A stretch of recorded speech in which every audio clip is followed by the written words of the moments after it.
A few weeks back, I observed someone entering my house through the recently installed doorbell camera, but I couldn't spot them leaving. Interestingly, the next day, the footage had been erased. This made me curious, so I took on the role of a detective and started investigating. My soon-to-be ex-wife knew me well and noticed that I had grown suspicious of her behavior. She believed I had discovered some evidence, likely from the recently installed doorbell camera she had erased. I was in the process of installing in-home cameras and recording devices. However, she eventually confessed and admitted to an ongoing affair that had lasted about a year, almost the entire time I was away helping my elderly parent most of the week. She acknowledged that I deserved better. She mentioned being fair in our divorce, agreeing to sell our house and split the proceeds. There's a possibility she may end up paying me alimony for some time or a lump sum. We'll divide most of the debt, and the house sale is likely to clear that, leaving a little for us to start over. It's really disappointing and feels like such an anticlimax. It's so unfair. I'll admit I let anger build up, and I wanted to get revenge somehow, but there's hardly anyone to expose her to who would even care. On the affair partner's side, there's no one to expose either since he's single, or well, divorced. And he seemed to know more about the state of my marriage than I did. Their relationship wasn't even close, and it's possible this wasn't her first time doing this. But I decided not to dwell on it and avoid seeking more hurt. This situation comes at a tough time for me since I'm dealing with elder care issues and just don't have the energy or desire to fight for anything right now. She offered to try and fix things, but we both know there's too much pain and damage between us, and she's known how broken I still am from being cheated on over 25 years ago, even before we got together. Some wounds never truly heal. I've been questioning whether our whole relationship was just a rebound lately, but I'm someone who's dedicated, and once I commit, I'm all in. Maybe I did that too soon. Now, I don't even believe in people or relationships being worth it. I can't see myself trusting anyone ever again. So here it is. No confrontation, no revenge, no exposing, and no reason left. Just two terrible, emotionless lives torn apart. Now, I have to figure out how to rebuild myself without my pride and ego. It's just another failure to add to the long list of them in my life. The life I knew was over, and I'm just going through the motions, handling things on autopilot. I don't even want to go home, but I have to pack and get the house ready to sell. Then I'll need to find an apartment, but I don't even know where I want to live. It's all just so lousy. I wasted more than half my life on someone. The road ahead seems like a void, and the only reason I get out of bed is to take care of my parent. At least not having kids is a blessing, because once the divorce is done, I won't have to be in contact with her, but that will take time. Every time I hear her voice, it just brings back the pain again. My way of hurting myself is by looking back at all our pictures and reminiscing about the otherwise good times we had. I just don't understand why I'm so stuck in the past, mourning something I thought I was ready to leave anyway. I lie awake at night analyzing everything I did wrong and feeling like I was never good enough for anyone. I question why I deserve to be treated poorly and why my life is so crappy. It feels like I'm always on the losing end. Now, I'm old, broken, and feel undeserving of this crappy life. I have no hopes and dreams, just alone in my own thoughts. More thoughts from later last night. She hasn't even reached out to me since I left. Even though I told her not to, I meant it, and I guess she knew that. But there hasn't been a single sorry or "are you okay" from her. Is she just sitting at home, acting like it's just a regular Tuesday? Or maybe not. During the Christmas before last, we were discussing how we ended up with a dead bedroom. I mentioned that about 15 years ago, we went through many premature births from IVF. After that, I was scared of getting too close to her because I was terrified of accidentally getting her pregnant and going through that loss again. It led both of us to need mental health help, and we only got out of our deepest depressions with support and luck. Now I know I made things worse after she confessed to cheating for about a year. I said something really nasty, telling her she deserved to lose all of our kids because of the person she is. I'm considering sending her an apology text for that statement.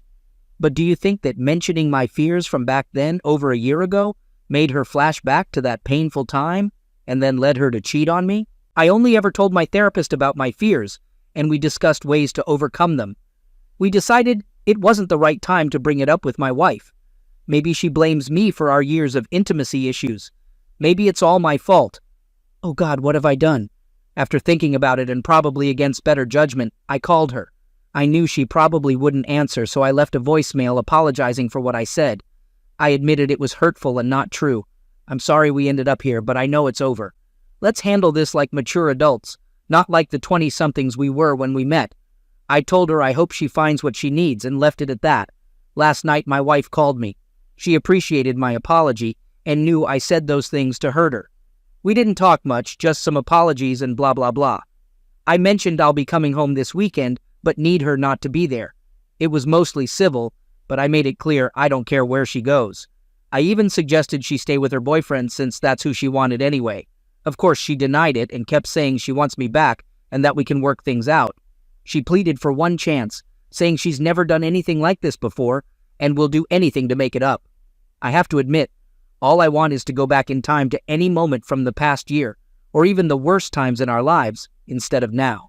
But this time I stood my ground and told her I don't see a way for us to be together now. A whole year has passed, and I can't imagine feeling the same way for her. I only asked one question about it, how many times. She stayed silent for a while, but I didn't say anything. Finally, she asked if I really wanted to know because she didn't want to hurt me even more. I just said I need to know.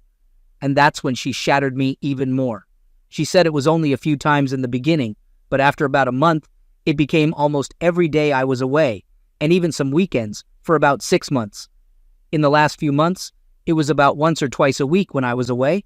I felt sick, so I muted the call to let out some of the pain. She had intimacy with him more times in a year than we've had in the past 10, 15 years, maybe even more than in the beginning of our relationship. It was like hundreds of times. I wanted to ask more questions, like if he was better, bigger, or what they did. I wanted to know what he did that I couldn't, but I couldn't bear it anymore. I just told her to go to him this weekend so I could be alone at home and sort through my important things. I don't even have a permanent place to take my things. I've been awake and got a bottle of good scotch.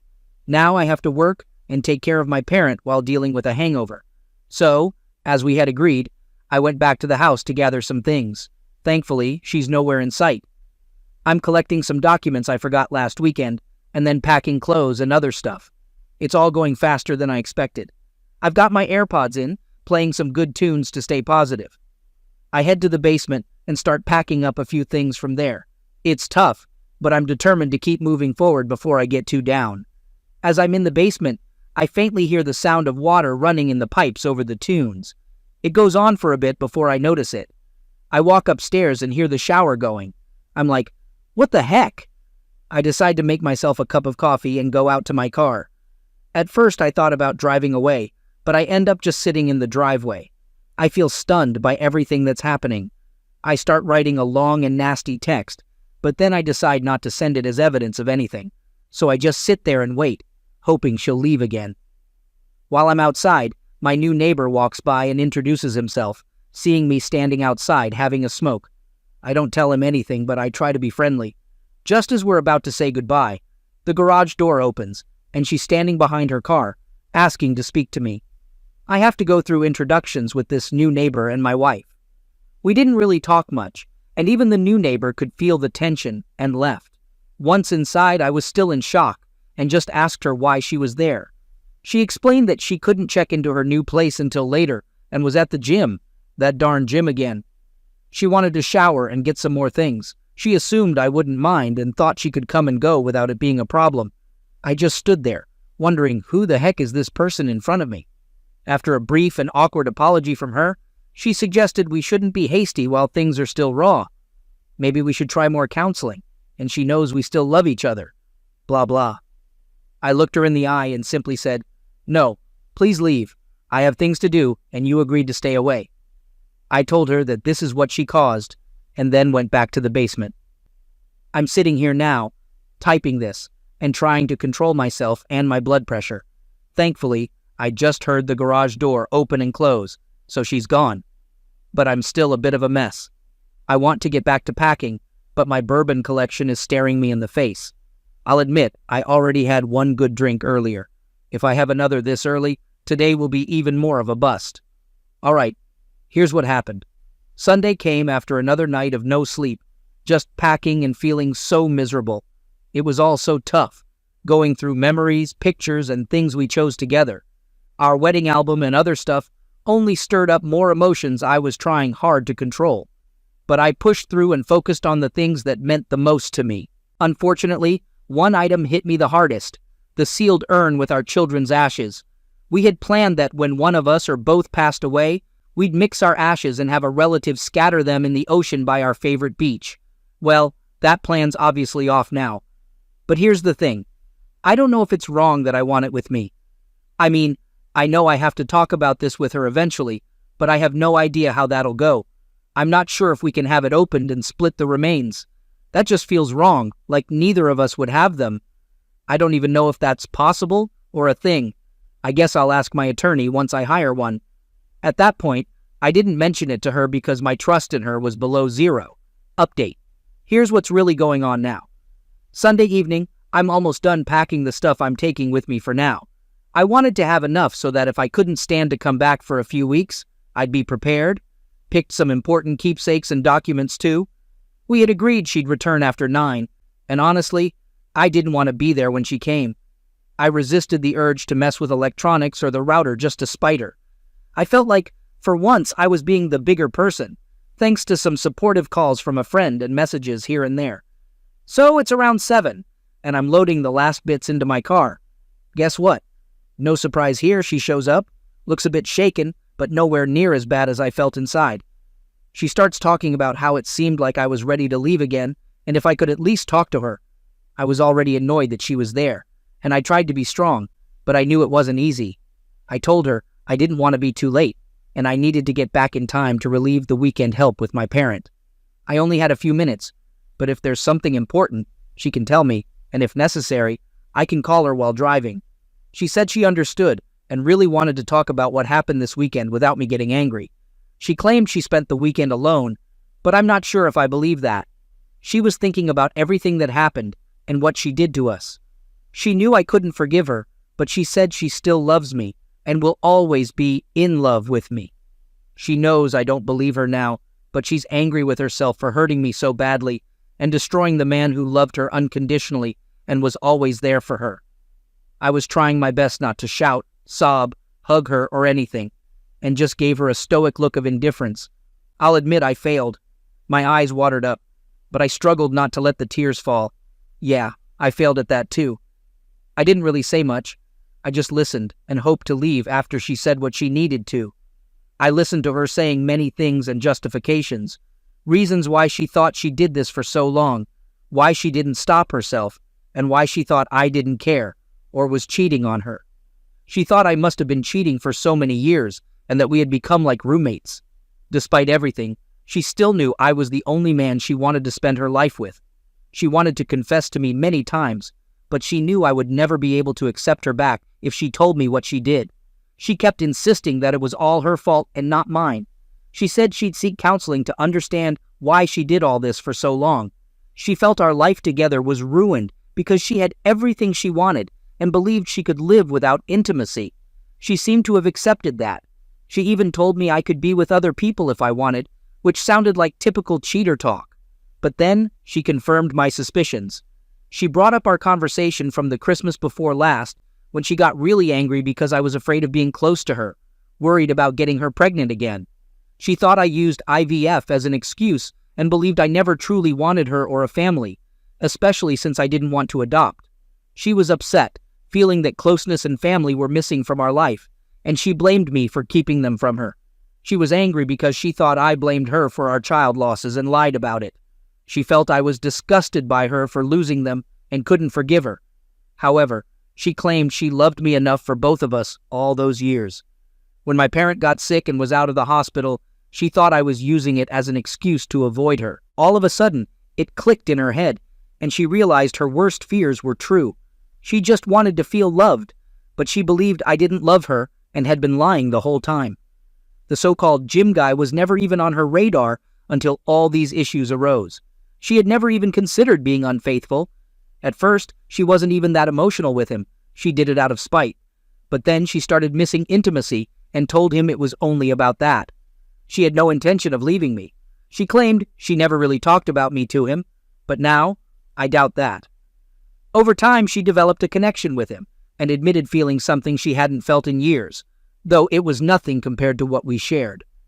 Eventually, she confessed that it was over with him and hoped I could forgive her and talk to her about finding a way forward. Even if we had to split now, she asked if we could take some time before divorcing.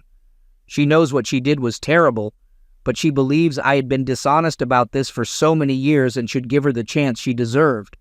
Honestly, I couldn't hold back anymore and blurted out, "Do you seriously think you deserve a chance after a whole year of cheating?"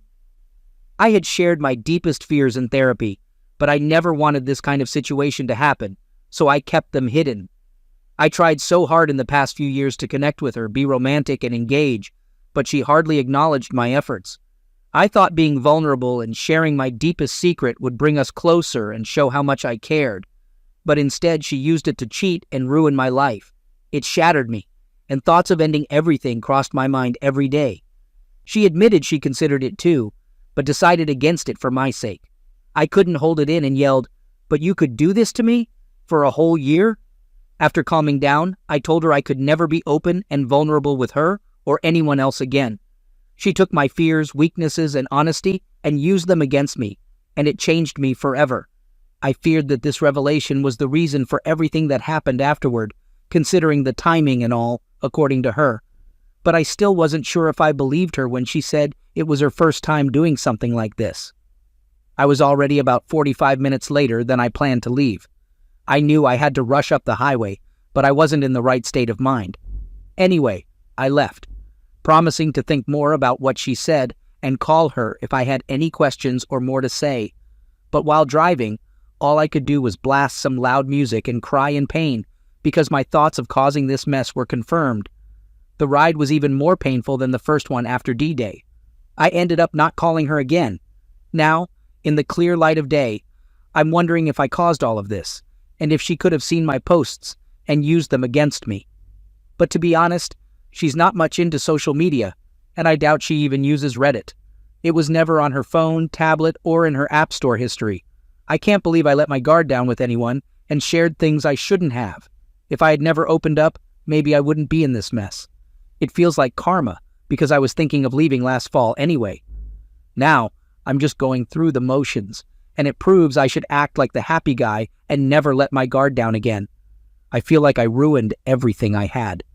I'm still consulting with my attorney and trying to figure out my path, because I don't know how I can come back to her after all of this. The truth is, she just tore my heart open again and destroyed everything I was holding on to keep going. Me. X. I hired a lawyer to handle our legal stuff. Let me know who they should contact. You should get legal advice for what you did. X. Can we talk about this and figure out how to handle it? Please call me back. I'm sorry for how you must feel. I know I don't deserve a chance to talk before you make your decisions. Maybe we need some time for things to calm down. I know you probably think better of me than I deserve. I'd like to discuss counseling, but let's do it away from work emails. Can you text or call me? Me. I'll be busy with work and P's move. Just wanted to let you know. I'll use your personal email from now on. X. Thanks. Think about what I said. I hope you have someone to talk to. I understand you must feel alone. I know you always take care of others more than yourself. How's P doing with the move? Tell them I love them too. I'm really sorry. Call me soon, love. I just realized something. P, my parent, is losing everything they own. Their home of 50-plus years and all the memories as they move to a facility. Can you imagine how a person with dementia feels being moved around like this? How they have to be reminded every day because they forget? Then they have to go through the emotions all over again.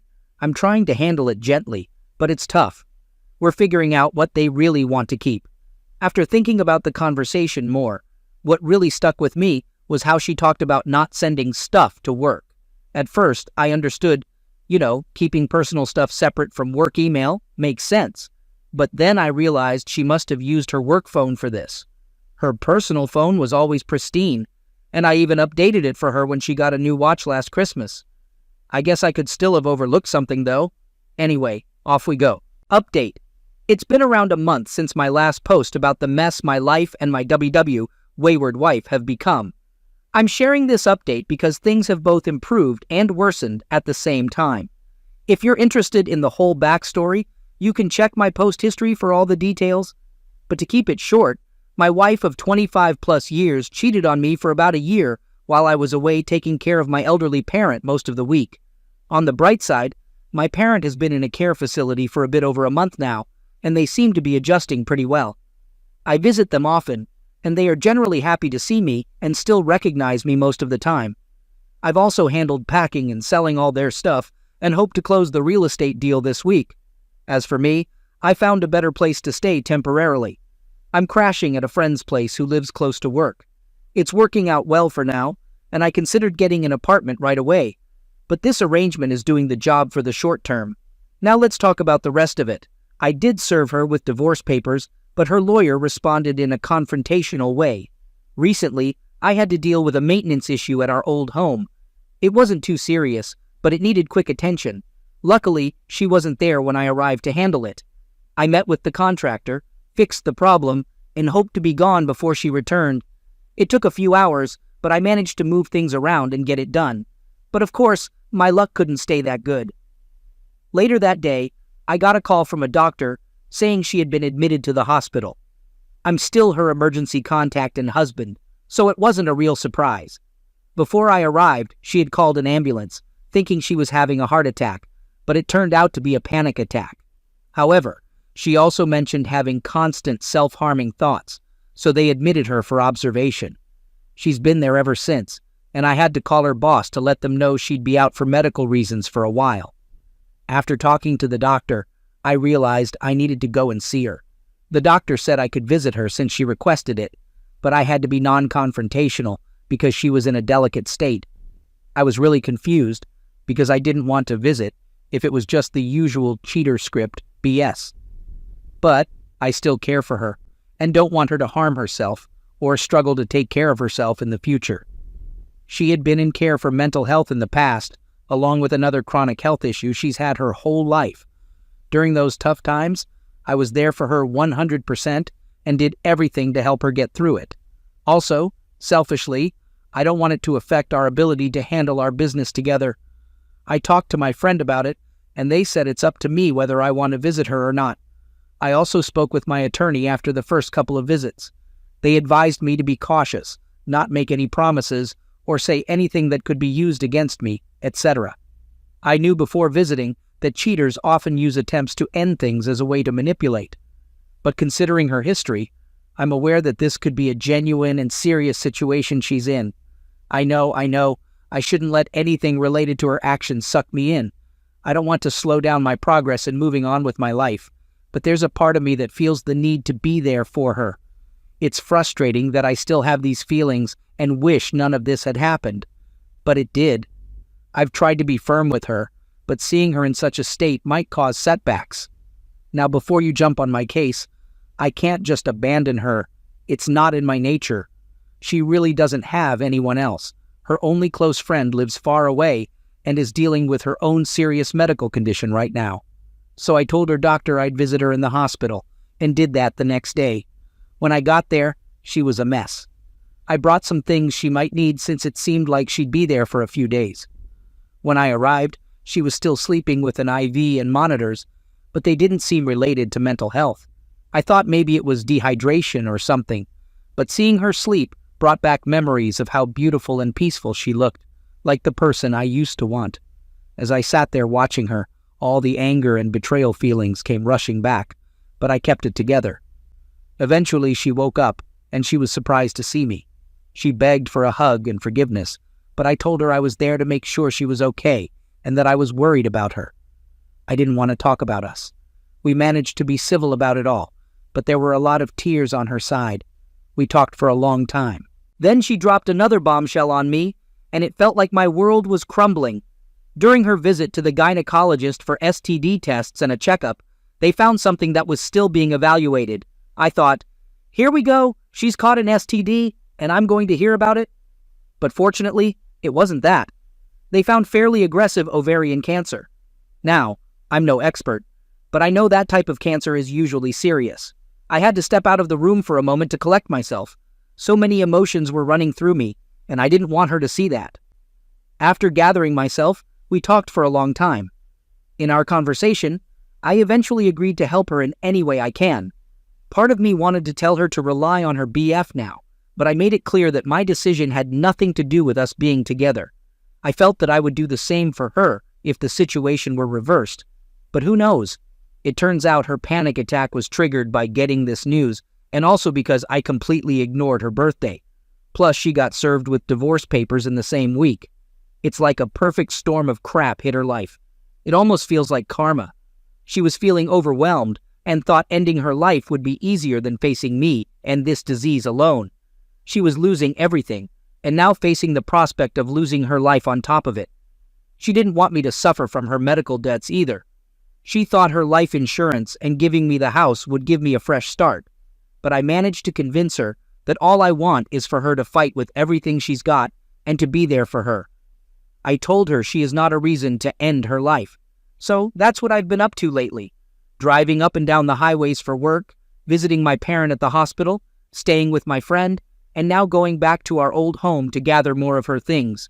They moved her to a regular room since the doctors think she's no longer a danger to herself. She's had more tests, and today we'll find out the exact stage of her cancer. From the initial exams, it's at least stage 2B or worse. If it's not stage 4, we might have a chance to handle it, I guess. But if it's stage 4, it'll be a tough and short road ahead. I'm currently typing this in the hospital cafeteria, waiting for the oncology department to give us more results and details. I'm the kind of person who'd do anything for anyone. Even though her actions drove me away, I'd be a complete mess. Not that I haven't been in private. But once again, I'm trying to be strong for both of us and staying optimistic, which is totally against my pessimistic nature. The biggest thing that might happen, if it's not a lost cause, is that she'll need major emergency surgery and chemo, and she'll require care and assistance during recovery. I agreed to be there for her through the surgery, chemo, and recovery, if that's the best case scenario. I haven't explicitly told her yet that I would move in and stay with her, although it's probably what I'll have to do. But that decision hasn't changed my mind about divorce. I talked to my lawyer about what all this means for our separation, and if we can still be considered separated during this time. They said we can treat this as an in-house separation as long as certain things don't happen, which would be impossible anyway. My other concern is how I can avoid being responsible for part of her medical debt from this situation, as it's likely to delay our divorce proceedings. They told me we can amend our settlement agreement, but she would need to agree that none of this is my liability.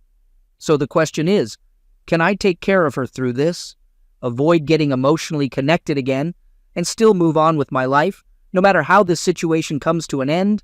Update. For those who are still interested, I finally met with the doctors. It's stage 2B and has spread, but the tumors are still small and haven't reached the bladder or other distant organs like the liver, which is almost impossible to cure. She will undergo serious surgeries and chemo. I had already made up my mind that I would support her in her battle, no matter what she did. I can't just leave her to face this alone without any support. I know some might say it's not my responsibility anymore, but I guess I can't be that cold-hearted person I initially thought I could be, and I don't care what others think. I'm doing this for myself. Despite supporting her through this, I will continue with our separation and divorce. Unfortunately, I'll likely have to move back in temporarily for in-house separation to help her for a while. I've discussed this with my attorney, and they understand my position. They say we can still consider it as separated time, as long as we don't sleep together, which won't be a problem for various reasons. We also need to agree that she won't make the process more difficult, as it seemed to be her original plan. I'll make sure she understands that my support comes with the condition that she doesn't contest or drag out the process.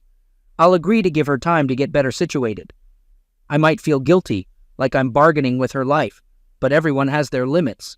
She'll undergo surgery in the next few days for additional biopsies and a major operation.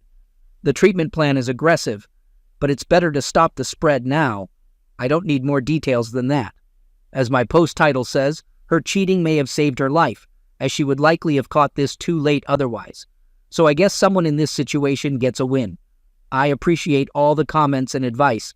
I know they come from a place of support, but ultimately, the choices are mine to make. I just want this part of my life to happen and eventually end. After this, I can't keep feeling obligated to anyone besides my parent. Attachments only seem to bring pain, but I guess, in the end, it's my fault for getting attached in the first place.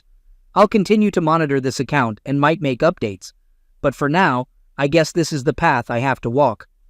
I've been at the hospital with WW since yesterday morning, and it's been really rough, just like everything else that's been happening. First of all, she's in a bad state. During surgery, she coded, and they had to stop it because her blood pressure was uncontrollable, among other issues. The surgeon did remove a lot of the cancer, but not all of it. She'll need more surgery, but it's too risky right now. Last night, she even had a seizure that caused more damage and bleeding, so they had to take her back into surgery, even though it wasn't initially recommended to stop the internal bleeding. She came out of that surgery earlier this morning, but has been in and out of consciousness. The medical team is doing everything they can to prevent a stroke. I'm not sure if she'll make it, and I've been running on no sleep for 2 days, imagining the worst. She's a bit more stable now, but it's still a very delicate situation. Adding to the stress, while waiting for her initial surgery, I used her work phone and saw a message from her affair partner a few weeks ago from an unknown number. I noticed she had blocked his other number, but I kept their conversation as evidence. In the message, he was asking how she was and apologizing for how he treated her the last time they saw each other. There's a whole story there that I don't want to go into, but basically, I tracked down the guy involved, and things got messy and dangerous. He contacted her, and she agreed to meet him to avoid legal trouble, but it happened anyway. That was almost a month ago. I did see her response to him, where she said he was the biggest mistake of her life. She regretted meeting him, and she wanted no further contact. She even asked him not to reach out for everyone's safety.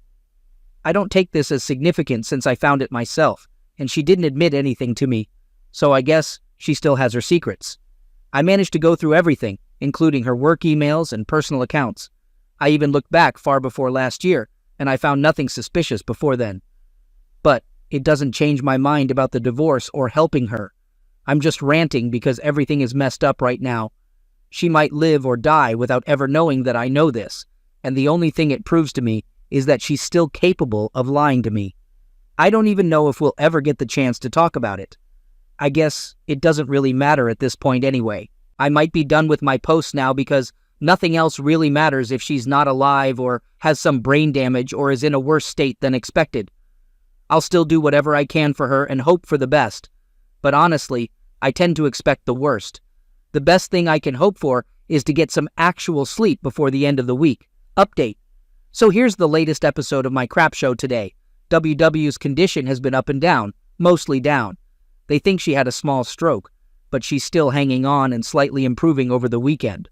While she's not out of the woods yet, doctors are a bit more optimistic. She's been conscious more, but in a lot of pain and on some strong meds. They moved her from intensive care, and she'll probably go into rehab before coming home. On Thursday, WW's best friend, M, got in touch with me. We hadn't talked since all of this happened. I figured she knew and was just on WW's side no matter what. I left her a voicemail the night after WW's first surgery in case they hadn't talked, letting her know WW might not make it through. I said if she wanted to see her, she should come soon in case the worst happened.